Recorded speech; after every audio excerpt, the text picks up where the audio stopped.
Today we're visiting Reading Elementary School in San Francisco Unified School District and speaking with Jeremiah Jeffries. Jeremiah is a first grade teacher here at Reading Elementary, and he's also a leader in Teachers for Social Justice here in the Bay Area, as well as an adjunct professor at the University of San Francisco. Jeremiah Jeffries, welcome to Flashpoints, and thank you so much for joining us today. Thank you for having me. Start by telling us a little bit more about what's important to know about you and the work that you've done in education. Okay. What's important about me? Well, I think it's important for people to know that I've been an educator for a very long time. I'm in my 18th year of teaching, and I started out teaching in preschool and then moved up to first grade, and I've been teaching first grade for the last 17 years, primarily almost exclusively in public schools. I also taught middle school for one summer, and while it was a good experience, I kind of discounted it as it was a summer school experience, so it was very different. I've also been involved in teacher organizing for about 15 years, primarily with Teachers for Social Justice, but in other formations as well, looking at education policy and trying to basically make systemic changes around schools. We are wanting to shift some of the focus we've had on the critique of corporate education and look more today at what educators are building in terms of both models and movements for social justice education. So can you help us understand a little better what it means to have social justice education or be a social justice educator? It's interesting that a lot of people, when they talk about social justice education, they focus primarily on content. And content's important, but social justice teaching is in everything. It's the way we bring families in. It's the way we communicate to students. It's the way young people communicate between each other. It's a whole atmosphere and environment and culture around schools. And what that looks like is in those spaces, primarily you would hear students speaking most of the time, and teachers sort of in the role of facilitator, bringing knowledge and drawing out knowledge from young people, but also sharing experiences, giving students opportunities to say what they think, what they feel, and helping them sort of build a critical analysis around that. Like for us, and we sort of consider what permeates all of our work is sort of a sense of love, collectivism, and a strong analysis. And so that's what social justice education is as well. And you have, you're building critical minds, but also connection, right? You want students to be able to critically think about their context, about what's in front of them, about their past, their future, their present, and also at the same time be connected to each other, be connected to their community, be connected to their families. And I think that's one of the real distinctions. It's really about the young people in front of us and the communities they're a part of. And how is that paradigm different than the corporate education agenda or a lot of the dominant narrative about what's needed in education? A lot of what's needed in education actually is never really met. It's really, when people talk about education, it's sort of from where we are now to how we can fix this or how we can fix it. It's a real deficit approach. Education is seen as a place of deficit. Children are seen as things of deficit. And that's the sort of the permeating mentality of the corporate agenda is like, how can we add value, quote unquote, to children to have them show outcomes that aren't necessarily particularly meaningful or connected, right? It's not connected at all to communities or families or anything like that. It's really about saying, can they have these sort of fixed set of skills, and teachers are seen as technicians, like, so they just roll out, come in, and your judgment is less important. Who's in front of you less important. It's much more sort of one size fits all or sort of very formulaic education, and mostly because that's easier to weigh and measure versus the more things that are much more impactful but are much harder to measure, such as care, connection, and even intelligence, right? The way they basically use test scores and all this push for supposed accountability. It's accountability in all the wrong places. It's not in the people who actually have power to make decisions or decide where resources go. There's no accountability at that level. And it's really to sort of blame either students or look at deficits within students or look at deficits within educators. All right. So that really helps sketch out theoretically the two different paradigms. There's another piece of privatization, because with all that comes the need to privatize, or that somehow that the private sector has more knowledge, more know-how than the public sector, than the public in general or at large, and that the private interests should, because they make money, because they quote unquote know better, are the leaders of industry as well, because basically it's the billionaires versus the people is how we see it, and community control, and who should have a say in what's done with schools, and what type of knowledge is shared, and what type of knowledge is valued. And so for them it's very clear, very traditional, and also very Eurocentric, actually really white American centric. If it was more European it'd be even but it's really that frame that really drives it. So it's around money, bottom line, and outcomes that aren't connected to reality. For a lot of folks, the idea of social justice education sounds good, but it's really hard to imagine what that looks like because most of us have not experienced that. So we have this poverty of imagination in terms of what really happens in a social justice classroom. So could you give us just a little more of what it feels like, what it sounds like, what it looks like to walk into a social justice-based classroom? There's a lot of engagement, right? There's a lot of there's a lot of generating of ideas. Curriculum is open in terms of like teachers bring questions. They bring a information to students for them to process and share out. There's a lot of sharing. There's a lot of writing. There's a lot of discussion, a lot of debate, and really to help. There's a lot of defining. Right, there's a lot of co-constructing of meaning between teachers, between students, and between students and themselves. There's also a strong presence of community. There's parents are there, and when parents aren't there, they're respected, and there are ways, there are sort of all sorts of touch points for families to be involved or be connected to the school. Both, and it's very present. It's present in what books are chosen. It's present in what the classrooms look like themselves, how they're resourced, and what's up on the walls, and how warm of a space it is. And when I say warm, like loving, like this is a place you want to be. This feels like a place where you can learn, where you see yourself reflected. It's really, it's a really beautiful space. And I tell people to think, if they had a positive kindergarten experience, to think about kindergarten, and where old kindergarten, new kindergarten, corporate kindergarten is not the way to go. Children aren't allowed to just be and explore things and have things that they're ready to learn about and touch and feel. And that's been sliced out of schools, particularly in California, as we've systematically underfunded schools over time. And arts are sort of thought about less and less in terms of being what's required. We sort of teach it sounds cliche, but sort of we teach to the whole child, but not just the whole child, the whole community, right? So it's not enough to just to know about you and be self-centered, but you also have to have knowledge about those around you, right? There's a sort of care and understanding and knowledge that we want people to have of each other, right? And so that's how we build. It's about relationships and knowledge, right? And what knowledges we choose to value. And so in a social justice space, the knowledge that children bring, that families bring, that community holds, that elders bring, is valued, and it's present in the classroom. Nice. Thank you for that. Tell us more about Teachers for Social Justice. What's the purpose of the organization? Who's involved? How large is it? Some of those things. Sure. Teachers for Social Justice has been around for about 14 years now. We consider ourselves a grassroots professional development organization.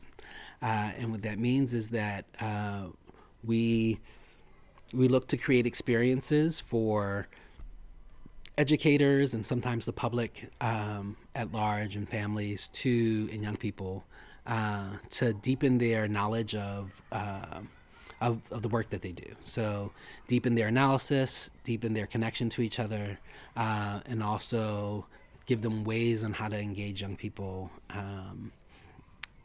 to sort of create empowering learning environments. And what I mean by empowering learning environments are spaces where young people want to come to. They feel like they are heard, and they feel like they're able to grow, and that there's things for them there that'll be a benefit to them, and that are relevant to them as well. And so we try to create these sort of learning spaces for adults to do that. So when we started out, it was actually our origins are really interesting, because we initially we were doing organizing around some of the negative propositions, the banning of bilingual education in California, the criminalization of young people, and we found ourselves at a rally in Sacramento trying to tell the state that it was wrong, and so when we were there, we came in contact with a bunch of young people who were also doing organizing. And when we debriefed and sort of checked in with them about how it went and what the next steps should be, they had asked us, well, what are you going to do now? And we didn't really have a sense of what we were going to do sort of post the organizing, post the saying what we didn't want, or how things should be. And so we talked, and then we turned towards the young people and asked, well, what do you think we should be doing, right? To sort of to take our leadership from them. And they said, teachers need a lot of work. Why don't y'all do that?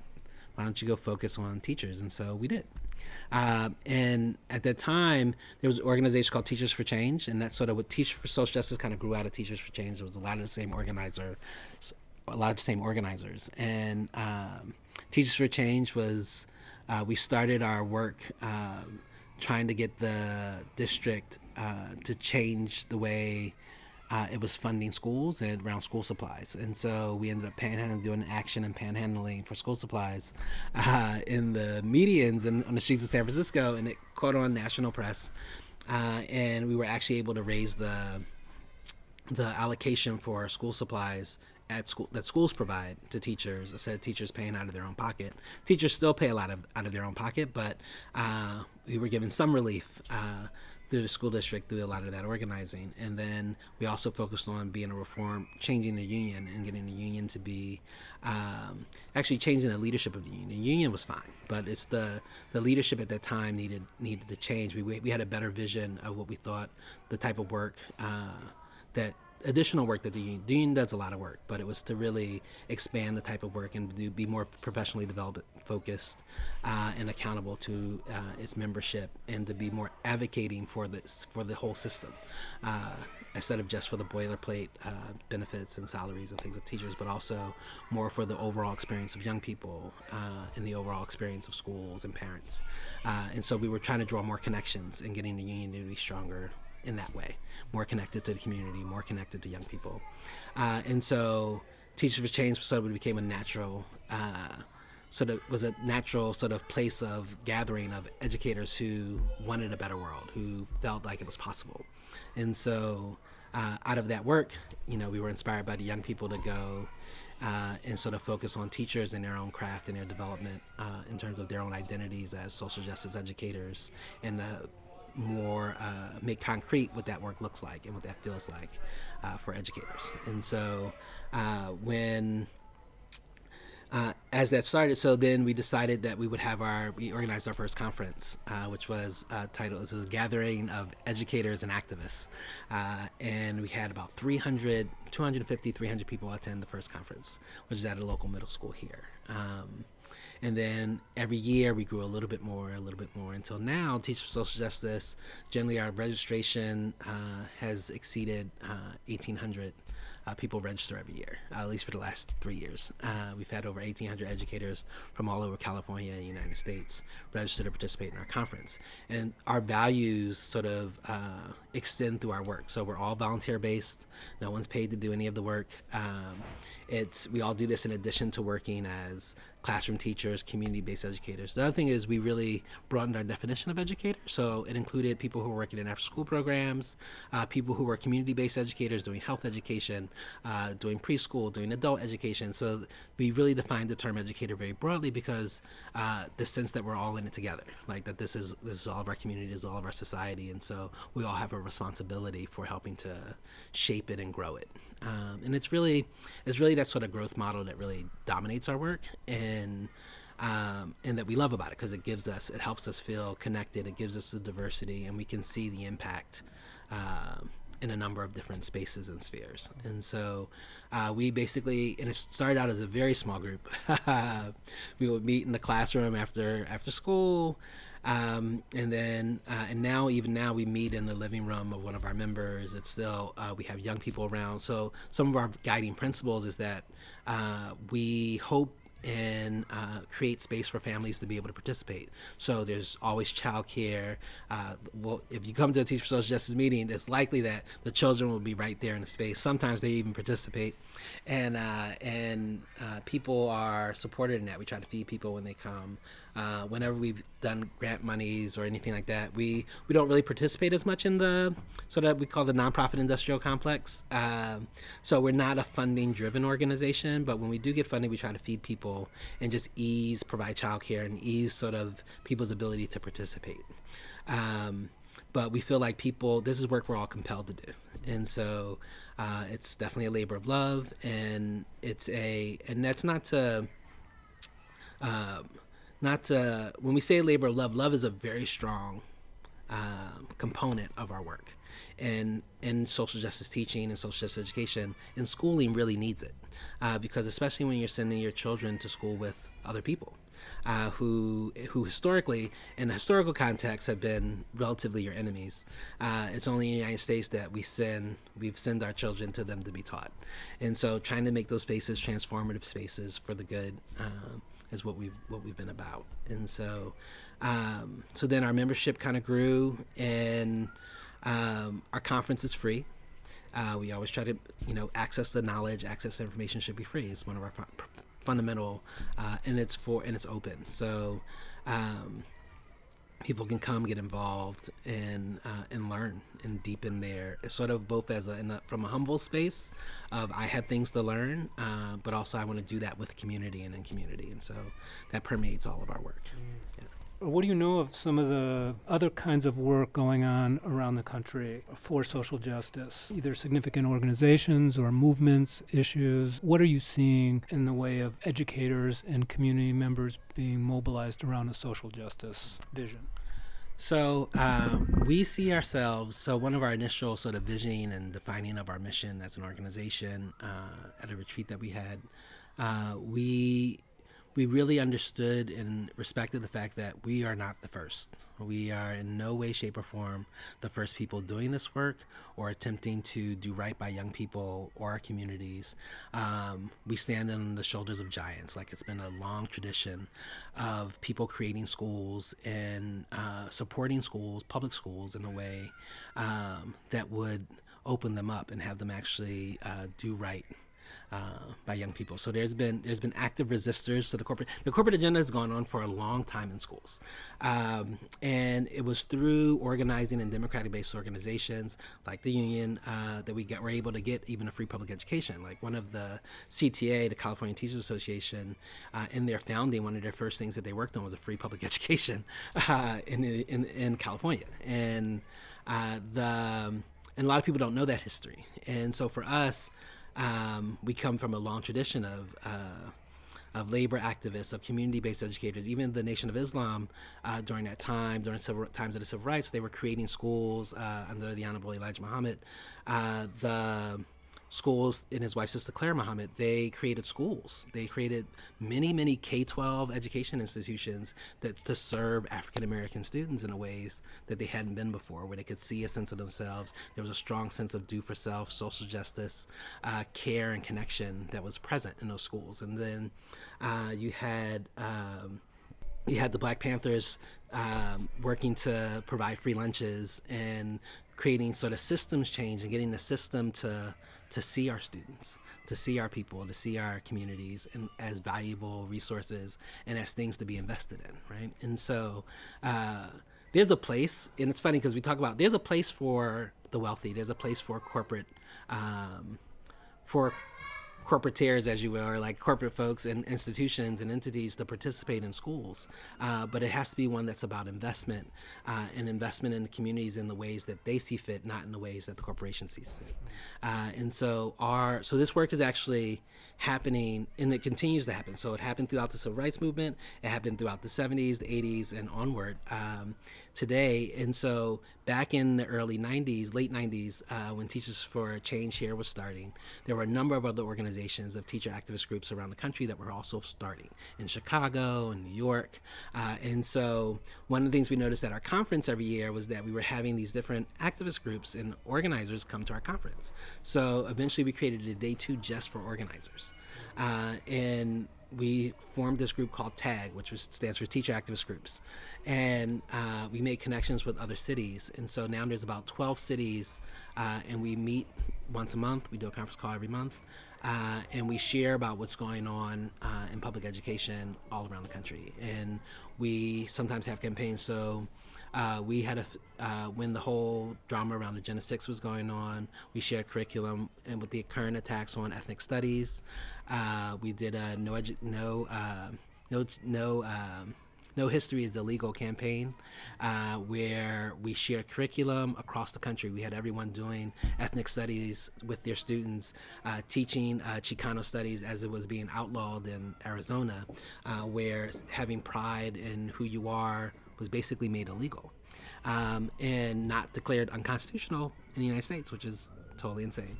And so we would come together over issues like that. We created a platform, an 8-point platform that was sort of a response to the corporate agenda in schools. So school closures, testing, and it incorporated all those values that we believe the community and families really hold for and want for their children. And there's there's sort of like there's so much good work. And people are in strong resistance all over the country. Milwaukee, Seattle, Atlanta, Philadelphia. And Philadelphia is one of the more embattled places, and that's my hometown. That's where I'm originally from. And they've been one of the major testing places for the corporate agenda. It's where the corporate agenda's had the most success in terms of implementation, in terms of fidelity, and it's also where schools are the worst. They've been hit so, and not to say the children, right? Let's be clear. These are great young people. There's some great educators there, but the system itself is so broken. They weren't even sure if they were able to open on time. And that has nothing to do with the children or the teachers. That has everything to do with the corporate agenda in schools. Privatization, nearly half the district is charterized or privatized. And people should not be confused about the charter-private debate. Most charters is the turning over of public goods to be it property or oversight to private interests. And so even though charter schools are technically considered public schools, and some are really community driven. They came out of the community, but most these days are not. And the proliferation of charters that we've seen has really been about privatization. So taking those decisions out of the hands of the public through their elected officials or their school boards or local community councils, and putting them in a very few private wealthy hands. And that so people have been resisting that. There's been clear, like Waiting for Superman. They've had the film industry working with them. They control the media. Like there's a whole they have money and wealth, so they can apply resources. Like when they have when we meet in someone's living room with kids running around us, which is a beautiful thing, and we all chip in to pay for our meals. When they organize, they have conferences, they have catered. It looks very much like the environmental conferences of the G8s and things when they plan out their agenda for schools. And so we know we're really differently resourced, but I think what we have is sort of this understanding that, and hope in some ways, that people will do what's in their own interests, and that people will understand that they're connected to other people, and that what we offer is better, right? It's a more loving, caring space is the alternative we offer, and most parents want that for their children. Part of the corporate agenda is scaring parents and families, and they've done a good job. They've closed schools, they've forced families to travel across sort of social political lines that are gang lines that are not safe for them. They have made even the simple act of going to school unsafe in some places like Chicago. But families and teachers are pulling together in those places. There's a lot going on in education. People are fighting to just keep their bargaining rights. And as strong as the attacks are, and as coordinated and as well financed as the corporate movement is, the sort of progressive and grassroots movement, we believe, right? And so we not only and we're committed, so in a way that it's tied to people, and so our commitment will far outlast theirs. When the profit is no longer there for them, we will still be there. We will still be there to do the work, and so people have really attached to that. People have really grabbed onto that and have really stepped up to do work for their communities, for their students, for their families, and it's happening all over the country. For a listener who is a supporter of social justice, whether or not they're an educator, wherever they're located, as a parent, a student, an educator, what would you say to them are some of the most important things they should be doing right now if they want to truly support a different kind of education, a more social justice-based education? Oh, that's such a good question. My in my most so I sort of think of it as sort of, what is your passive resistance? What do you just do without even thinking about it? What is your habit? And the habit I would encourage people to develop first is to show up. Show up, listen. Go to the rallies, go to the meetings, listen to people, go with an open ear to hear, and think about who's calling that meeting, who's asking for that meeting, who has listened to the people who actually work with your children, right? And so the people who have experience, who have seen hundreds and thousands of kids come through, and what are they saying? What are teachers saying? What are your young people saying? And so go with an open ear, and then for those who can read, to read more, and those who can speak. Talk to people. Like, if you're not a reader, that's okay. You don't have to read the board packets or the flyer that people put out, but you can talk to someone. Those who are talking, who are able to talk. But if you have to sign with an educator. Like, talk to the people who do the work, and they'll tell you, like, it's for us, the work's not disconnected at all. Like, every policy decision has an impact. We see it. And if you work in the public schools, you're going to see it even more. But the private schools, there's a lot to learn there. So if you're in a private school, talk to the teachers there. Like, they may have a gag order in place, but but if you talk to them offline in a private setting, they'll tell you what's going on. They'll tell you who needs support. We don't need a bunch of tests to tell us that our kids are in a bad place and their communities are in a bad place. It's not.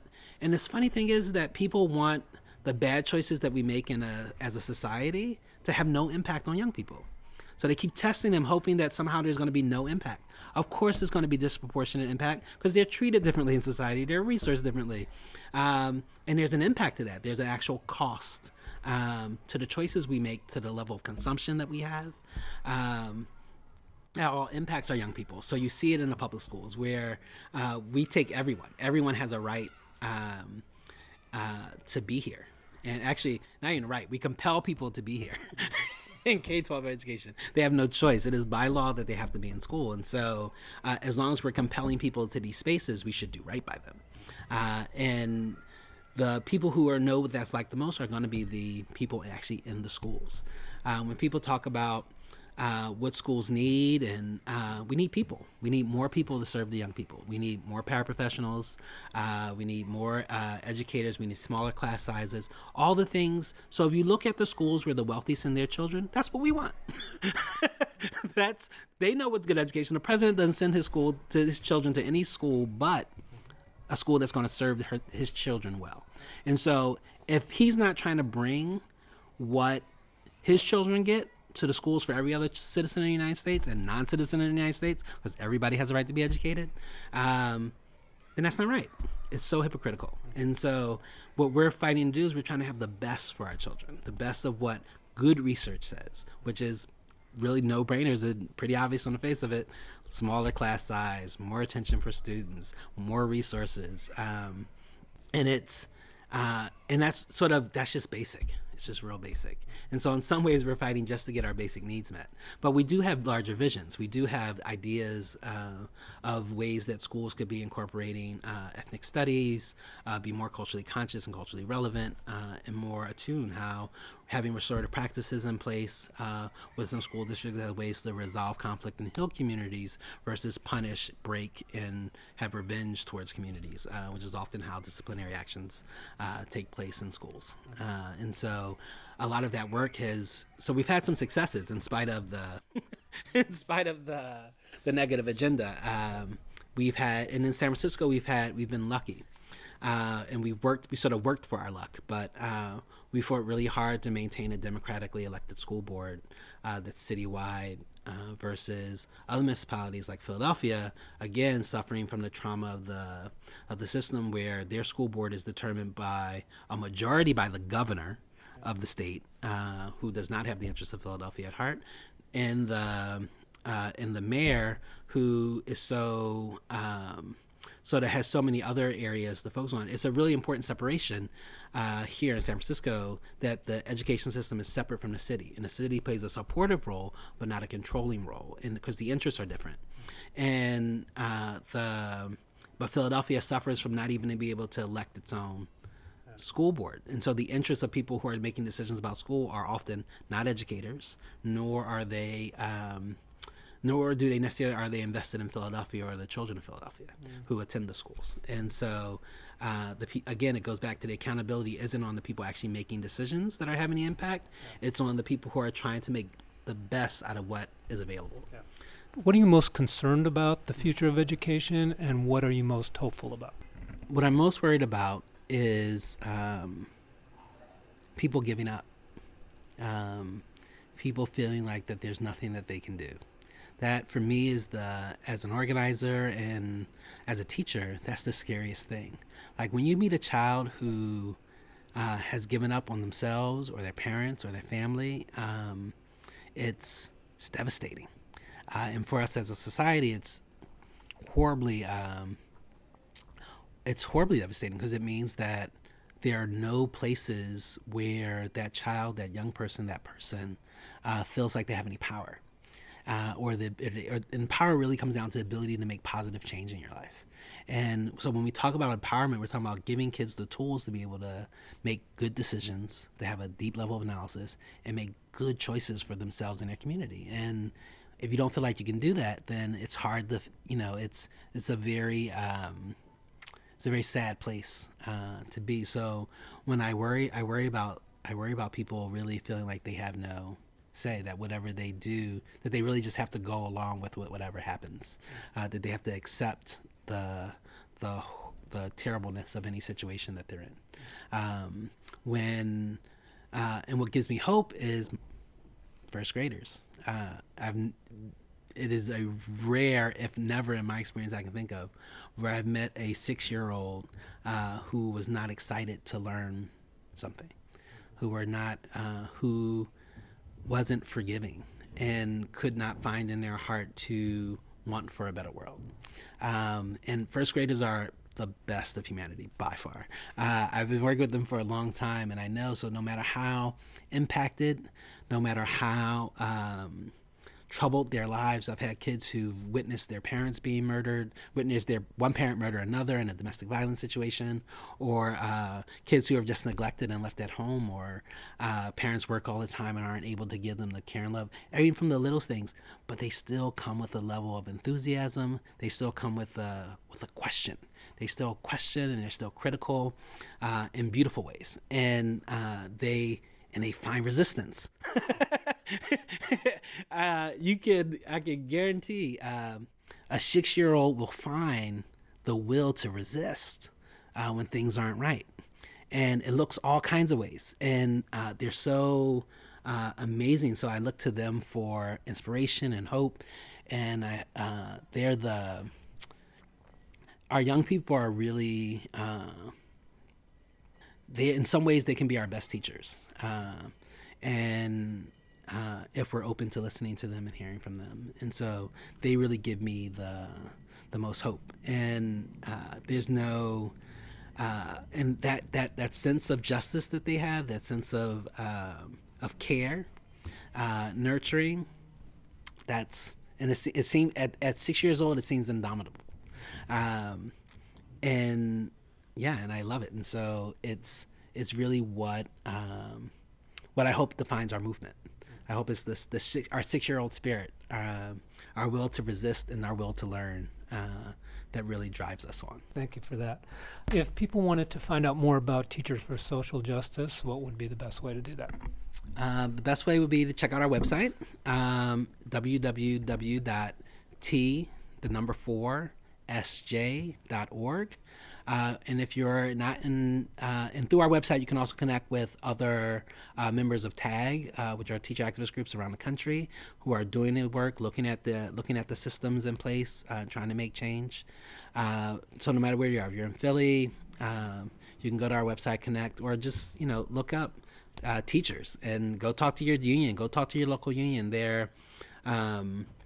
Those conversations will be incredibly enlightening. And it's also one of the best things that people can do, So if you want to plug in, get active. Like I talked about before, sort of passive work and sort of just talking, but actively you can make a connection, make a call, send an email, and try to connect with an organization. Sort of take on an organization to support in any way you can as your time permits. Or at the minimum, just hear what they have to say. So sign up for their newsletter, hear what's going on, have multiple sources that you listen to get a handle on an issue, or if there's something that you care about, find out start with who's closest to the issue, who's being impacted, and then who's working with the people who are being impacted, and then go out from there as far as getting information and making choices. Anything else you want to address that I haven't asked you about? I just want to say it's really important for whatever media outlets and ways of communicating where people can share their ideas and inspire people is huge. And so thank you for trying to bring this issue to light and make connections for people. And so just thank you for that. We appreciate that. All right. So our guest has been Jeremiah Jeffries, first grade teacher at Reading Elementary and San Francisco Unified, and a leader in Teachers for Social Justice in the Bay Area, as well as an adjunct professor at University of San Francisco. Jeremiah, thank you so much for sharing your insight, your wisdom, your inspiration with us today. Thank you for having me. Take care.